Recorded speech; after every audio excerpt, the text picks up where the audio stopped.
Most of the hardest days that I've had are when I'm under stress of being behind in my office with a lot of people waiting, and having an emergency in the emergency room that is also demanding of my time, and having something at my house that's also demanding of my time.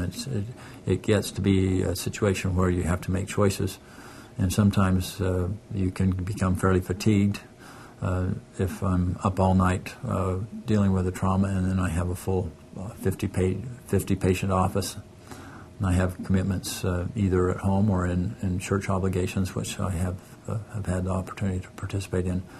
It can get pretty stressful. So managing of multiple demands on my time, where I'm supposed to be in one place at once, is the biggest challenge that I have as far as the hard times. Sometimes there are surgeries that don't always go perfectly well. When a surgery doesn't go well, it can be very, very emotionally and psychologically difficult for both the physician and the patient.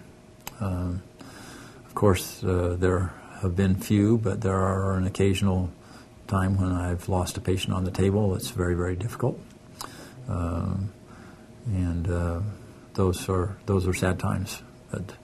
But generally, those times are very few and far between. The hardest thing I've probably done as a surgeon, I had a gentleman who was right-handed who had a malignant tumor at his wrist, which had invaded down into his hand, which required an amputation.